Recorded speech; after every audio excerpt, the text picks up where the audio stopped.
Salut mes madrilènes, salut mes merengues, salut mes galactiques. J'espère que vous allez tous très bien. Bon, en vrai, est-ce que c'est vraiment surprenant? Avant le match, on a essayé d'y croire un peu, en se disant que peut-être avec l'envie ou quoi, ça aurait pu le faire. Mais aujourd'hui, il y avait beaucoup trop de différence entre les deux équipes. C'est un fait. Liverpool t'a totalement explosé. Et c'est un excellent Thibaut Courtois qui t'a sauvé les miches plus d'une fois, je n'ose même pas imaginer le score. Pour ceux qui vivent dans une grotte ou qui cliquent sur des vidéos sans regarder les titres, le Real s'est incliné sur le score de 2-0 face aux Reds de Liverpool. Un premier but en début de seconde mi-temps de McAllister d'une belle frappe croisée dans la surface. Et le break sera fait à un quart d'heure de la fin sur une tête de Gakpo après un corner joué en 2 temps par Liverpool. Et honnêtement, je suis dégoûté. Mais sur ce match, est-ce qu'on peut réellement se plaindre du score? En se disant qu'on aurait pu faire mieux, accrocher le nul ou quoi? Honnêtement, non. Liverpool était largement au-dessus. On a tenu en première mi-temps car on était en place défensivement. Et Courtois était impérial sur les occasions de Liverpool. Mais on le savait que ça allait pas durer éternellement. Quand tu joues aussi bas, c'est pour jouer les contres. Et aujourd'hui sur tes contres, tu as été mauvais. Bien sûr qu'il y en a un qu'on attendait dans le match et qui va en prendre pour 100 grades. Je parle bien entendu de Kylian Mbappé. Mais moi, déjà sur la compo, je n'étais pas satisfait.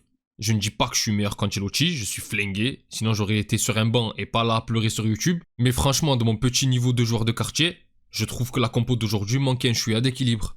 En avant-match, j'avais parlé d'un 4-4-2 en losange avec une double tête Brahim et Mbappé, mais avec un Bellingham en numéro 10, 9,5 comme la saison dernière qui se serait projeté entre les deux attaquants, ou qui aurait été là pour la dernière passe, et avec Ceballos et Modric juste derrière qui eux savent aussi défendre et faire remonter la balle, ce qui lui aurait donné un peu plus de liberté offensive. Et attention, Arda Güler j'aime beaucoup, mais sur ce match en particulier, tu aurais pu le laisser sur le banc et le faire jouer dimanche face à Getafe. C'est pas grave. Il sort d'une excellente rencontre en Liga, laisse-lui le temps d'emmagasiner de la confiance. Là dans ce match, il n'est pas le plus mauvais, même loin de là. Il a beaucoup bougé, proposé, il a fait beaucoup de retours, mais on l'a senti grisé par l'importance du match. Avec la pression d'une telle rencontre, j'avais l'impression qu'il avait envie de se montrer peut-être un peu trop. Il s'est précipité sur plusieurs actions, et quand t'es à 2000 comme ça, avec en plus une équipe de Liverpool qui te presse et qui te laisse pas le temps de prendre des infos, on a senti que le joueur avait son champ de vision très réduit dans cette rencontre et qu'il n'a pas toujours fait les meilleurs choix. Mais encore une fois, c'est peut-être celui que j'ai vu le plus en alerte en attaque et je veux le voir dans d'autres matchs où il sera moins stressé et où on aura plus de maîtrise. Mais là, ce soir, je suis désolé, moi je l'aurais pas mis, après ça n'engage que moi. Parce que là, le problème, c'est que du coup, Bellingham a joué sur le côté plus bas et on l'a pas assez vu. Et je trouve ça dommage au vu des dernières prestations du joueur. Et de plus, avec Mbappé qui était sur le côté gauche et Arda Güler qui je ne sais pas s'il était censé jouer sur le côté droit de base, mais qui lui aussi était sur le côté, on s'est retrouvé avec un Brahim en numéro 9, ou du moins il s'est senti obligé de se positionner en pointe. Parce que malheureusement, j'ai vu tellement de dispositions différentes à la télé et sur les réseaux. Une fois en 4-4-2 avec Güler 10 et les deux autres devant. Une autre avec Güler à droite, Mbappé à gauche et Diaz en pointe. Mais dans tous les cas, dans l'animation, c'était plutôt ça qui était en place. Et les gars, Brahim qui est excellent à droite, le mettre en pâture entre Van Dijk et Konaté, c'est criminel. Enfin bref, tout ça pour dire que j'étais curieux mais pas fan de la compo de départ, surtout que c'est la première fois qu'on est aligné de la sorte et au final ça s'est vu. Puisque malheureusement on n'a pas du tout été dangereux dans cette rencontre, c'était comme partir à la guerre avec un couteau en mousse, c'est pareil. Après encore une fois, je loue tout de même la mise en place défensive de l'équipe qui s'est quand même donnée pour essayer de tenir le choc face aux assauts continus de Liverpool.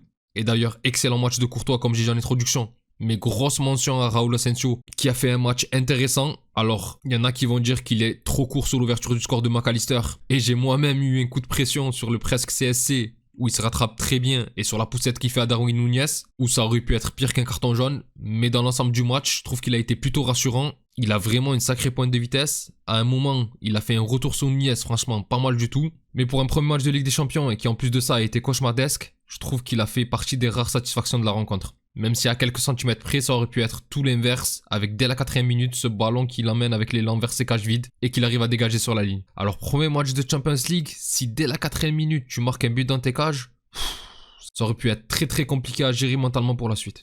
Après j'ai aussi envie de saluer le match de Camavinga qui a été un véritable pitbull dans cette rencontre. Malheureusement jusqu'à sa blessure lui aussi, et là vraiment ça commence à faire beaucoup.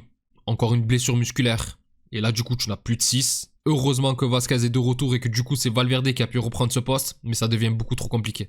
Bon, on a pu donner les rares satisfactions de la rencontre et il est temps d'enfin se pencher sur le match de Kylian Mbappé que j'attendais vraiment de voir.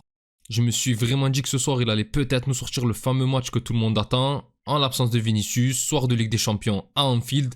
C'était son moment d'enfin faire taire les critiques et de prendre un début de lead en attaque, et le français s'est lamentablement vautré dans cette rencontre. Et en vrai, il n'y a rien de plus à dire, en fait. Je peux m'arrêter sur ça et conclure la vidéo, sauf que si je fais ça, ça va me ranger et je vais l'insulter au lieu de dormir, donc autant essayer d'être propre dans la critique lors de ces débriefs. Alors ce soir, on a eu un Kylian Mbappé à sa place à gauche, sans Vinicius pour le gêner dans son couloir, il a pu faire les appels qu'il voulait, etc. Mais malheureusement, le français a été totalement à l'envers. Quand au début je vous disais que Güler s'est laissé griser par l'événement, Mbappé, lui, il s'est totalement liquéfié. Le joueur n'a pas fait de bons appels, je pense qu'il avait peur d'être hors-jeu. D'ailleurs ce soir encore, il a une position de hors-jeu du français qui a la ligne défensive complète de Liverpool devant lui. Je me dis comment il fait pour ne pas savoir se placer. Mais du coup, je trouve qu'il a été trop discret dans ses appels, comme j'ai dit. Et comme il n'a plus du tout la vitesse de ses débuts, ou même s'il partait 2 mètres en retard, à la retombée de la balle, il était 2 mètres en avance, ben là, il s'est fait à chaque fois rattraper. Je rajoute à ça le fait qu'il soit totalement perdu, balle au pied, qu'il a souvent fait les mauvais choix, que sa conduite de balle est calamiteuse, que parfois tu as l'impression qu'il sait même plus courir avec un ballon, c'est horrible, que techniquement il n'y a quasiment rien réussi et tu obtiens le match de ce soir. Mais après ça, comment dire à ceux qui le critiquent de lui laisser du temps? Dimanche il marque parce que c'est Vinicius qui lui offre un bonbon. D'ailleurs il va falloir qu'on m'explique comment il peut être élu homme du match alors que le Brésilien a été largement plus influent, mais bref, ça c'est des bêtises. Mais lors de son 1 contre 1, encore une fois parfaitement lancé par Vinicius, il se loupe face au gardien et c'est pas son premier face-à-face loupé de l'année. Et là aujourd'hui la cerise sur le gâteau, car il aurait pu avoir son moment de gloire juste après le but de Liverpool, il y a Vasquez qui se fait faucher et on a un penalty. D'ailleurs c'est totalement le tournant du match, si tu égalises à ce moment-là contre le cours du jeu, je pense que Liverpool se prend un grand coup derrière la tête, même si eux aussi vont en louper un quelques minutes plus tard.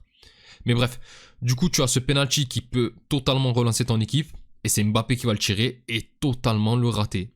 Alors oui, le gardien planche du bon côté, mais je suis désolé, il n'est pas bien tiré. Je suis sûr que tu laisses Bellingham le tirer, il prend le goal à contre-pied. Là, Mbappé pour moi, il montre où il va tirer et le gardien se détend et la sort. Et en l'espace de quelques secondes, tu passes de potentiel héros à 0. Donc franchement, ça va être dur, même très très dur mentalement pour lui. À part marquer 5 buts ce week-end face à Getafe, je pense que ce loupé va rester un long moment dans sa tête et qu'il risque de le ruminer longtemps. Et c'est triste parce que tout était fait pour lui dans ce match. Jeu en contre avec ses partenaires qui l'ont beaucoup cherché, mais malheureusement quand tu es en dessous dans ce genre de rencontre, ça se voit. Alors oui, il n'a pas été aidé en se faisant siffler dès le début de la rencontre, mais frérot, tu n'as pas subi le quart de la moitié d'un centième de ce que mange dans la tête Vinicius ou encore ton idole Cristiano. Sauf que eux, ils finissent très souvent par répondre sur le terrain par un doublé ou un triplé au lieu de baisser la tête et de filer la queue entre les jambes. Et vous voyez, pourtant je suis gentil avec lui, hein. Le joueur loupe totalement sa rencontre, il rate l'occasion de revenir au score, il gage je ne sais pas combien de contres, et pourtant j'ai l'impression d'être trop doux avec lui. Il faut vraiment que je me remette en question.